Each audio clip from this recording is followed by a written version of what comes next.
जय हिंद दोस्तों। साइंस विज्ञान के प्रश्नों का आज आपका चौथा प्रैक्टिस सेट चलेगा, जिसमें हम लोग लगभग 50 महत्वपूर्ण प्रश्नों को कवर करेंगे, जो कि बिहार एसएससी, बिहार दरोगा और बिहार पुलिस एग्जाम के लिए काफ़ी ज़्यादा इम्पोर्टेंट रहेगा।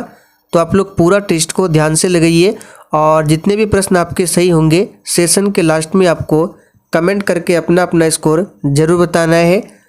तो चलिए, पहला क्वेश्चन आपके सामने है। घरेलू वायरिंग में 3 तार होते हैं, विद्युन्मय, उदासीन और भूसंपीकृत। तो इन तारों के रंग क्या क्या होते हैं? चलिए, इंपॉर्टेंट प्रश्न आंसर बताएंगे। प्रत्येक स्टूडेंट को नीचे लाइव चैट में अपना अपना आंसर करना है, जिससे आपका प्रॉपर तरीके से रिवीजन भी हो सके। तो साथियों, घरेलू वायरिंग में 3 तार होते हैं, कौन कौन से? तो विद्युन्मय, उदासीन और भूसंपीकृत। और ये जो विद्युन्मय तार है इसको लाइव वायर भी कहा जाता है। और इसका जो रंग होता है, तो विद्युन्मय तार का रंग होता है लाल, उदासीन तार का रंग होता है काला और भूसंपीकृत तार का रंग होता है हरा। तो यहाँ पर सी ऑप्शन आपका सही जवाब है, लाल, काला और हरा। दूसरा क्वेश्चन है, चुंबक के भीतर चुंबकीय क्षेत्र रेखाओं की दिशा क्या होती है?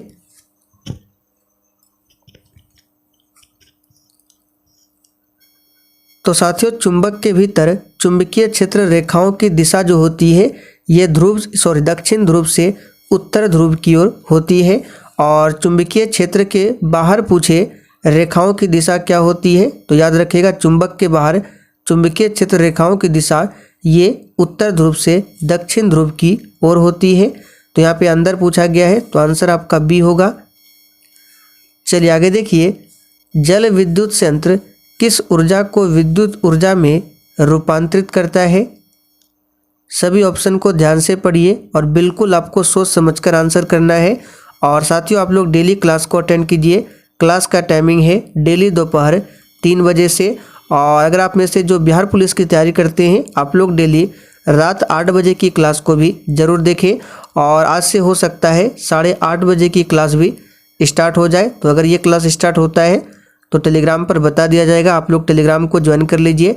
टेलीग्राम का लिंक इसी वीडियो के नीचे डिस्क्रिप्शन बॉक्स में है। तो साथियों, जल विद्युत संयंत्र किस ऊर्जा को विद्युत ऊर्जा में रूपांतरित करता है? तो याद रखिएगा, स्थितिज ऊर्जा को। आगे देखिए, नरौरा नाभिकीय विद्युत संयंत्र किस राज्य में स्थित है? तो साथियों, नरौरा नाभिकीय विद्युत संयंत्र जो है ये उत्तर प्रदेश में स्थित है। तो यहाँ पर सी ऑप्शन आपका सही जवाब है, उत्तर प्रदेश। राजस्थान में कौन सा है? तो रावत भाटा है। महाराष्ट्र में तारापुर नाभिकीय विद्युत संयंत्र है। गुजरात में कौन सा है? तो काकरापार है। सभी को ध्यान रखें। आगे देखिए, गोलीय दर्पण की वक्रता त्रिज्या 40 सेंटीमीटर हो तो उसकी फोकस दूरी क्या होगी? तो बहुत ही सिंपल क्वेश्चन है। फोकस दूरी F बराबर फॉर्मूला क्या होता है? तो R/2। अब देखिए, R 40 सेंटीमीटर है बटे 2, तो ये हो जाएगा आपका 20 सेंटीमीटर, जो कि सी ऑप्शन में दिया गया है। आगे देखिए, आवर्धन का ऋणात्मक मान क्या बताता है? चलिए 6 के लिए आंसर कीजिए। और जिसने अभी तक लाइक नहीं किया है, फटाफट से आप सभी सेशन को साथ में लाइक भी करते चलें। तो साथियों, आवर्धन का जो मान ऋणात्मक होता है ये बताता है, क्या बताता है कि वस्तु के सापेक्ष प्रतिबिंब जो है उल्टा है। तो यहाँ पर पहला ऑप्शन याद रखिएगा, वस्तु के सापेक्ष प्रतिबिंब कैसा है? तो उल्टा है। आगे देखिए, वास्तविक वस्तु का आभासी प्रतिबिंब किस दर्पण में बनता है? चलिए 7 के लिए आंसर कीजिए। इसका PDF आपको टेलीग्राम पर मिल जाएगा। टेलीग्राम का लिंक डिस्क्रिप्शन बॉक्स में है। तो साथियों, वास्तविक वस्तु का आभासी प्रतिबिंब बनाता है कौन? तो याद रखिएगा, समतल दर्पण। यहाँ पर पहला ऑप्शन सही है। पुतली के साइज को नियंत्रित करने वाला गहरा पेशीय डायफ्राम क्या कहलाता है? तो याद रखिएगा, ये क्या कहलाता है? तो परितारिका, जिसको आइरिस भी कहा जाता है। यहाँ पर पहला ऑप्शन सही है। रेटिना क्या है? तो देखिए, आँख में जो प्रतिबिंब बनता है इसी रेटिना भाग पर बनता है। और कैसा बनता है प्रतिबिंब? तो वास्तविक और उल्टा। आगे देखिए, ऊर्जा के सभी रूप में अनंत स्रोत किसे माना जाता है? चलिए सिंपल क्वेश्चन है, तो यहाँ पर 9 का आंसर जो भी बच्चे ऑप्शन सी बता रहे बिल्कुल सही जवाब है, सूर्य है। नाभिकीय ऊर्जा प्राप्त करने हेतु आवश्यक क्या है?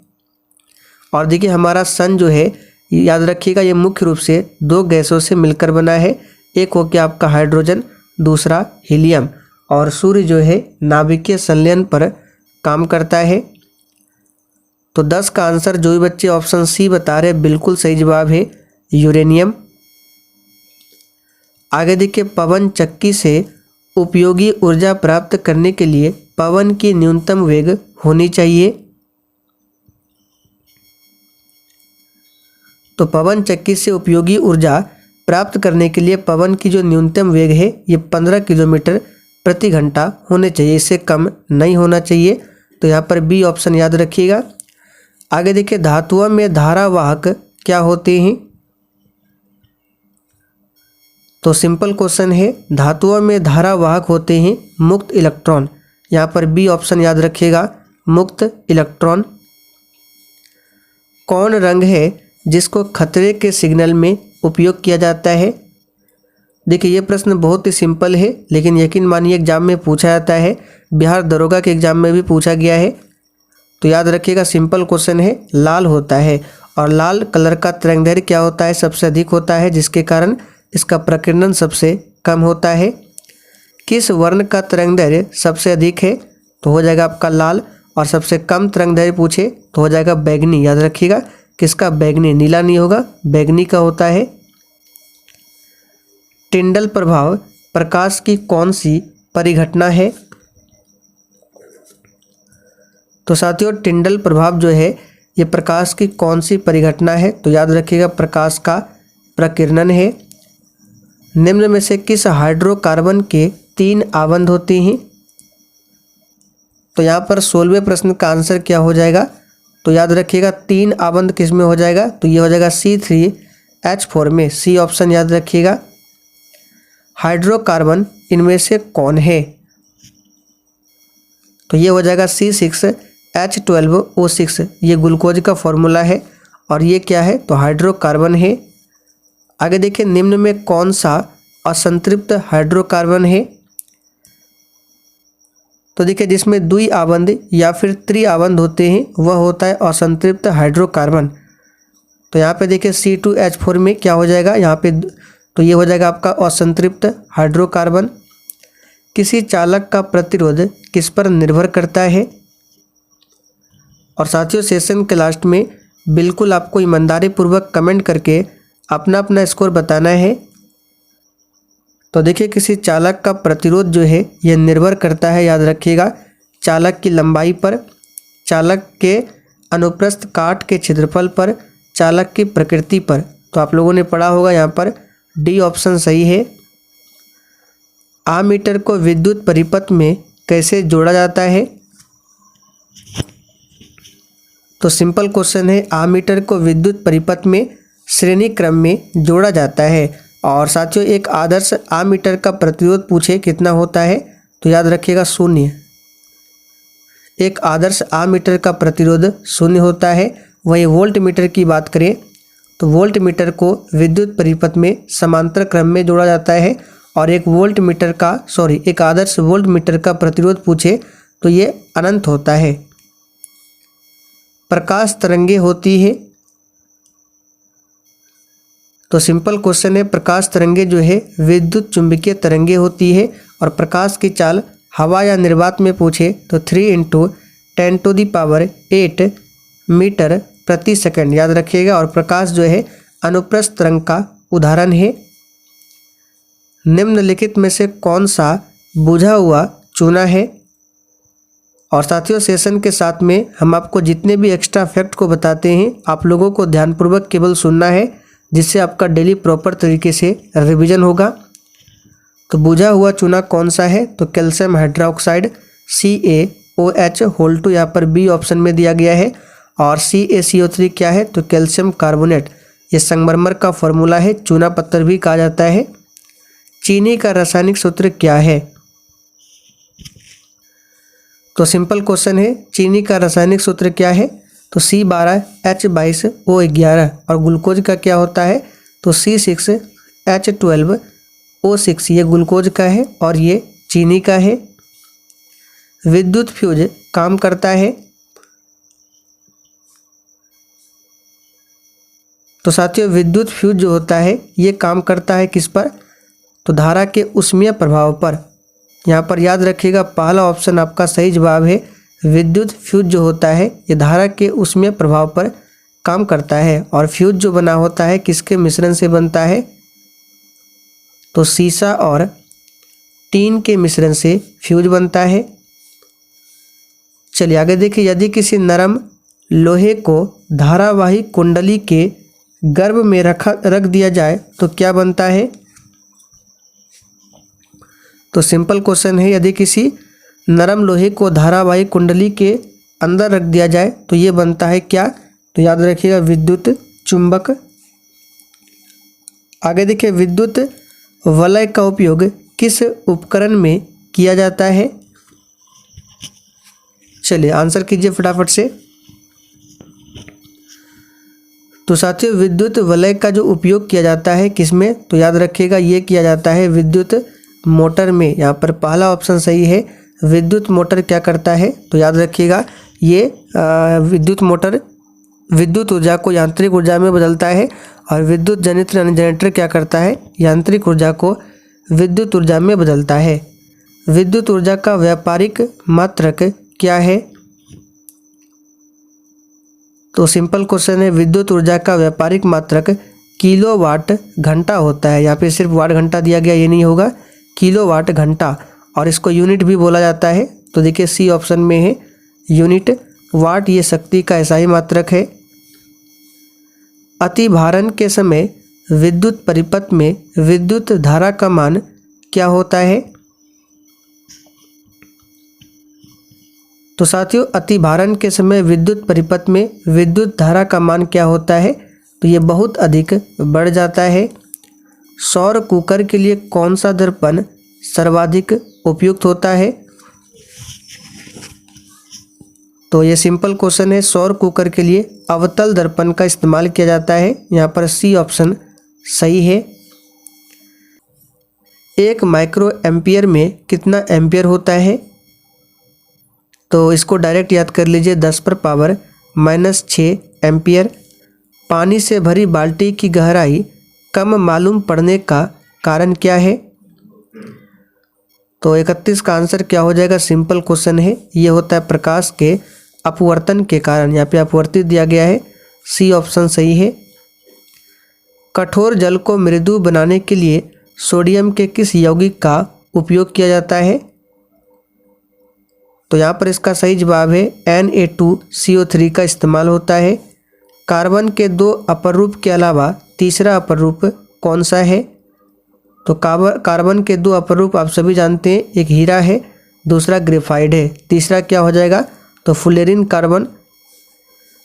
भोजन का पचना किस प्रकार की अभिक्रिया है? तो सिंपल क्वेश्चन है, याद रखिएगा, भोजन का पचना जो है ये उपचयन अभिक्रिया है। किस प्रकार की अभिक्रिया है? तो उपचयन अभिक्रिया है। आगे देखिए, कौन सी गैस वैश्विक ऊष्मन के लिए उत्तरदायी होती है? तो वैश्विक ऊष्मन के लिए जो उत्तरदायी गैस है ये कार्बन डाइऑक्साइड है। यहाँ पर पहला ऑप्शन आपका सही जवाब है। और कार्बन डाइऑक्साइड वायुमंडल में कितना प्रतिशत है? तो 0.03%। ऑक्सीजन 21% के आसपास। नाइट्रोजन सबसे अधिक है 78%। निम्न में कौन सा स्वच्छ ऊर्जा स्रोत है? तो सिंपल क्वेश्चन है, सबसे स्वच्छ ऊर्जा स्रोत हो जाएगा प्राकृतिक गैस, नेचुरल गैस है। लेड नाइट्रेट चूर्ण को एक परखनली में लेकर गर्म करने पर भूरे रंग का धुआं उत्सर्जित होता है, तो यह धुआं है? तो ये धुआं जो है याद रखिएगा नाइट्रोजन डाइऑक्साइड का है। यहाँ पर बी ऑप्शन आपका सही जवाब है, NO2 का। निम्न में कौन अवकारक है? देखिए, अवकारक वे पदार्थ होते हैं जो इलेक्ट्रॉन का त्याग करते हैं। और यहाँ पे कौन सा हो जाएगा, हाइड्रोजन। जठर रस का पीएच मान लगभग कितना होता है? तो प्यारे साथियों, जठर रस का पीएच मान लगभग 1.2 होता है, याद रखें। 7 किसका होता है? तो याद रखिएगा, शुद्ध जल का पीएच मान 7 होता है, नमक का भी 7 होता है। पीतल किसका उदाहरण है? तो देखिए, पीतल जो है ये किसके मिश्रण से बनता है? तो तांबा और जस्ता के मिश्रण से, यानी कि ये क्या है, मिश्र धातु है। निम्नलिखित में से पीएच का कौन सा मान क्षारक विलयन का मान देता है? देखिए, पीएच स्केल में 0 से लेकर 14 तक अंक होता है और बीच में 7 होता है। तो जिस विलयन का पीएच मान 7 होता है वो उदासीन होता है, और जिस विलयन का पीएच मान 7 से कम होता है, यानी 6, 5, 4, 3, 2, वो अम्लीय प्रकृति का होता है, और जिसका मान 7 से अधिक होता है वो क्षारीय प्रकृति का होता है। तो यहाँ पे क्षारक विलयन पूछा गया है, तो 7 से अधिक होगा, 7 भी नहीं होगा, ये तो न्यूट्रल हो जाएगा, तो ये हो जाएगा 13। याद रखिएगा, 7 से अधिक है 13। वर्ग 1 के तत्व क्या कहलाते हैं? तो साथियों याद कर लीजिए, वर्ग 1 के तत्व जो है ये कहलाते हैं क्षार धातुएं। और धातु के ऑक्साइड जल में घुलकर बनाता है। तो साथियों, अधातु के ऑक्साइड जो होते हैं जल में घुलकर अम्ल बनाते हैं। बॉक्साइट निम्नलिखित में किस धातु का अयस्क है? तो सिंपल क्वेश्चन है साथियों, बॉक्साइट जो है ये एल्युमिनियम का अयस्क है। एथेनॉल सोडियम से अभिक्रिया कर कौन सा गैस बनाता है? तो इसको याद कर लीजिए, हाइड्रोजन गैस का निर्माण करता है। सोडियम जिंकेट का रासायनिक सूत्र क्या है? तो साथियों, सोडियम जिंकेट का रासायनिक सूत्र क्या होता है? तो Na2ZnO2। देखिए, डी ऑप्शन में दिया गया है Na2ZnO2। अक्रिय तत्व इनमें से कौन सा है? तो अक्रिय तत्व जैसे कि हीलियम हो गया, नियॉन हो गया, जेनॉन, रेडॉन, आर्गन, ये सभी क्या है? अक्रिय तत्व है। तो देखिए यहाँ पे हीलियम दिया गया है। सिरका में निम्न में से कौन सा अम्ल पाया जाता है? तो साथियों, एसिटिक अम्ल होता है सिरका में, याद रखिएगा। चलिए आखिरी क्वेश्चन है, सीएनजी का पूरा नाम क्या है? तो सीएनजी का पूरा नाम हो जाएगा संपीड़ित प्राकृतिक गैस। यहाँ पर बी ऑप्शन सही है, याद रखिएगा। तो साथियों, आज के लिए इतना ही। तो फटाफट से आप लोग कमेंट करके बताइए कि आपने 50 प्रश्न में से आज कितने प्रश्नों के सही आंसर किए। और सेशन पसंद आया हो तो जाने से पहले आप लोग सेशन को लाइक कर दें और सेशन को शेयर करना ना भूलें।